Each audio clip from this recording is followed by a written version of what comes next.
Welcome back to another episode of Beyond Motherhood. I am so happy to have you here for another week on the podcast.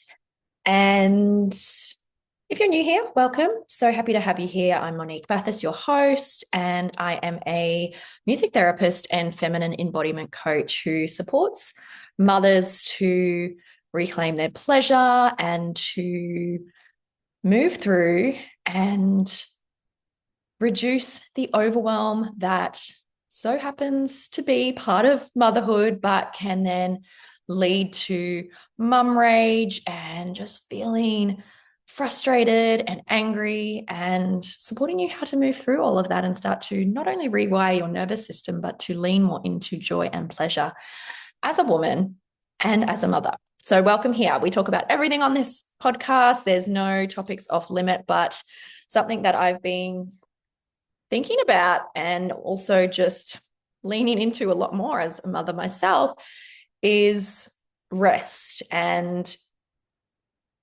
how hard it can actually be to rest as a mother. And that can look like lots of different ways, which we'll get into. But really just around this lie that we've been sold as mums is that being a good mum, quote unquote, means constantly doing and being selfless. And it's really challenging. I totally get it, because I have been there many times when we've got the to-do lists, we've got all of the life admin, schedules for our kids, our own work schedules or businesses that we're running, and just being an adult in general, trying to look after ourselves and all the things. So to take our foot off the brake and pause and allow ourselves to just rest and be can feel really hard and really jarring to our nervous system. And when we choose rest, it actually is such a radical thing that we can do, which is wild that we even have to think of it like that, because it's part of our natural state. We are not designed to just be in go mode all the time. And I have gotten so much better at just, especially when it comes to the house, the home, to just letting things sit there for a few days. So, for example, behind my laptop right now is a big pile of towels that have been sitting there for probably 3 or 4 days that still need folding. And there is a big pile of laundry in a laundry basket that all needs to be folded and put in cupboards. And I mean, that's only been there for a day, but I used to be like, okay, it's off the line, I have to do it now. And just like in this constant go energy. But I have evolved in some ways, and I am starting to lean into that discomfort and the uncomfortable feelings that come with not only having a home that, I don't even want to use the word mess, because that's just how at home we don't have to have everything in its rightful place. And how instead just letting myself either take a beat, take a pause, come back to center, or even just do something that I love to do. It feels like an edge sometimes, but I'm here for it. So when we think about the nervous system and survival mode, we often, and it's because our nervous systems are wired this way from conditioning, from previous experiences and all the things. So many mums live in this constant state of dysregulation, which can either look like that fight or flight, this really go moving energy, or this more freeze energy where we just numb out. And we can obviously fluctuate between, and I do as well at times, and I can really pick up when I'm in either. But it's like this constant state of urgency that, oh, I just need to do one more thing, or once I do that one more thing, then I'll allow myself to XYZ. But there's always one more thing to do, right? So it's that real sense of urgency. That's that symptom of a dysregulated nervous system. And so many mothers particularly are in this fight flight mode as a default. And it can be really challenging to not only regulate ourselves, but stay regulated and be able to bring ourselves back into a more regulated state. And we are going to fluctuate throughout the day, of course. Like, that's normal. We can't just always be in this, regulated state, like just zen, not even zen, but we can't always just be in this social connected state where we're breathing easy, we're moving through life, but because that's just not reality. Like, it's normal for our systems to fluctuate between all of the different states of our nervous system. But when we start to really resist that rest, even when our body is screaming for it, that can be really problematic, and that can lead to not only health issues, like mental health issues, physiological health issues, like body issues in terms of what's going on internally in our bodies. But that's when we tend to snap at our kids more, lose our shit more, rupture relationships, whether that's with our partner or our kids, as I mentioned, or it can impact how you're showing up at work and impacts all areas of our life, right? And there's so much cultural conditioning of motherhood that starts from when we're young. It's like, it's this kind of unspoken thing of like productivity equals worth, this narrative that has shaped so many of us, and that is just almost woven into our DNA. And that shows up in motherhood. That shows up in, like I said before, the good mum. Like, I need to have everything sorted in the home. I have to have, I'm the default parent. Often the mothers are the default parents. So, we're getting all that extra mental load that we're carrying. The emails from the school, you're usually the first port of call if your kid's sick. So all these extra layers that we unconsciously, and I know myself, I do unconsciously take that on. And often it can be a bit of a control thing too. I know for me it is, because we think that if we do more, we're worth more. And so in motherhood, and you might see that playing out in other areas of your life, just, and as you've grown up, but as mothers, it's like, yes, if I do more, if I take on more, if I'm the first, port of call, if I do that one more load of washing, if I say yes to this social event for my kids, like a birthday party, then my self-worth is going to go up. Clearly not the case. I know I've experienced this, but we've inherited these patterns of martyrdom and over-functioning and people-pleasing. Like, I am a people pleaser from way back. Again, have worked through a lot of this, not so much anymore, but still it shows up in some ways. And we're in this just generation at the moment, mothers who are just completely burnt out, and we're raising our kids who don't rest either. And there's other reasons that I feel come into play with this, especially with technology, and that's a whole nother story. But with technology and and boredom, and like kids being able to just be bored, and it's good to be bored. It's good for our brain to not be stimulated. And I know my eldest struggles to be bored. He's just like, oh, I'm bored. And, I constantly am saying to him, and it's a reminder for myself too, it's okay to be bored. Like, that's a good thing. Your brain doesn't need to be switched on all the time and be stimulated by screens. Like, there's so much information that we're fed throughout the day in our lives, in this society we live in this day and age. And our brains just need to have that minute or two or more, if you can, to just rest and be, or to just get back in our bodies instead of just constantly doing and being stimulated. And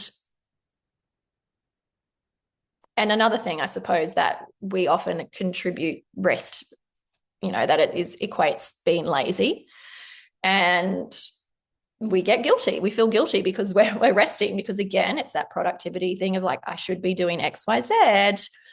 So then the guilt, it's like this vicious cycle.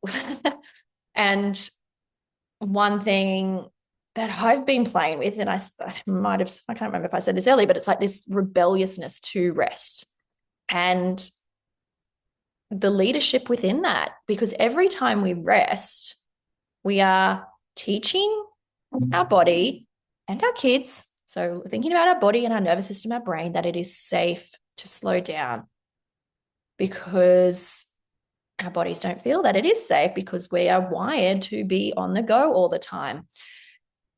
And it can be rest can be such a radical act of self-trust and nervous system rewiring, because it teaches us to bring more awareness within and start to listen to those signals that our body is subtly or not so subtly telling us. So it's trusting that your body knows that it needs a break. And whether that's closing your eyes for a minute, and I often do this just to switch out the world and come back to my breath, and maybe I just need to like wriggle and stretch and move. That is a form of rest. Or maybe it is actually going to lie down for half an hour, having a nap if you can. But even just doing these micro things throughout the day that just bring us back into our body and just help us to pause. Because every time we do that, we are signaling to our body that it is safe, because it is uncomfortable as fuck. Like, I still have moments, especially when there's more stresses happening. I notice that it is harder to slow down, and it can be uncomfortable because that old patterning comes back in. But we just need to start off small.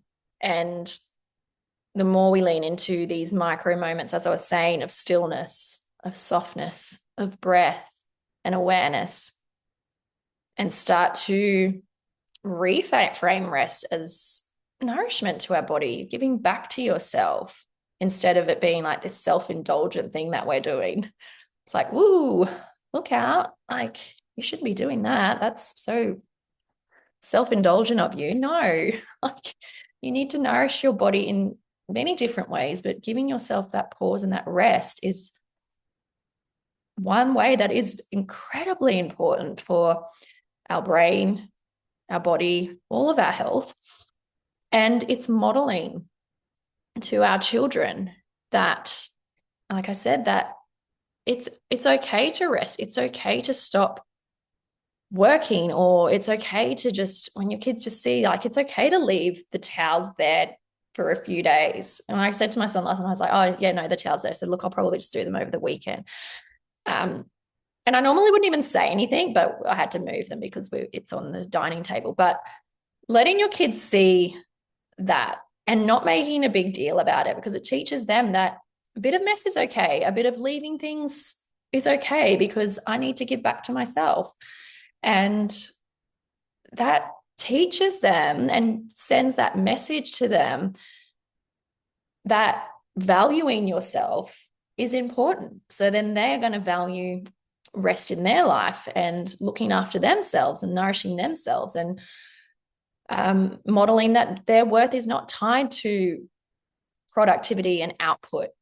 And this is how we can really start to embody that truth, through modeling that to our kids and being the embodiment of that, and really starting to reshape this version of motherhood where softness is strength, and it's rest is not weakness. Rest is not being lazy. It is actually something that you are giving to yourself that has a beautiful ripple impact into everything else you do. Because when you're feeling less stressed, when you're snapping less at your kids because you've given this to yourself, when your relationships are better, I mean, we all want that, right? And the important people, your loved ones in your life, are going to feel the impact of that. So there are, like I said, so many different practices you can do, but all I want you to try today or this week, even if it's just once a day or a few times this week, is just to lie down for 5 minutes and just be. No phone, no to-do list, just presence. It's going to be uncomfortable if this is new to you. You are going to have thoughts come up, and that is okay. All you need to do in that moment is just be aware of them, breathe. And if you need to even just shift and move your body just to allow that discomfort to move within and through you, then that is absolutely fine. Like put on a timer if you need to. And if you like, you can put on just some gentle music if you want, but you can do it in just silence as well. But if you're someone that, maybe start small, if music's sitting in silence is just like, oh my God, no, and you just need to put on some really, whether it's white noise or just some gentle background music, give that a go. And 5 minutes, even if you do 5 minutes a day, perfect. It's just starting somewhere and building from that and weaving these into your day every day. And I just wanted to leave you with a mantra that it's a variation of one I've used, but the words are, it is safe to rest and I am worthy of softness. It is safe to rest and I am worthy of softness. And I'm going to sing it because melodic mantras are so potent and even more so than saying them. So I'm just going to come up with a melody now and put it into a melodic mantra for you. You may want to take it and sing it to yourself, sing it out loud, remind yourself. I'll start again. It is safe to rest. I am worthy of softness. It is safe to rest. I am worthy of softness. So just repeating it over and over. It is safe to rest. I am worthy of softness. So final little reflection for you to take with you today is to just sit with what's one area of your life where you can choose softness over striving. What is one area of your life where you can choose softness over striving? Thank you, beautiful humans, for joining me on another week of the podcast. I will speak to you all next time.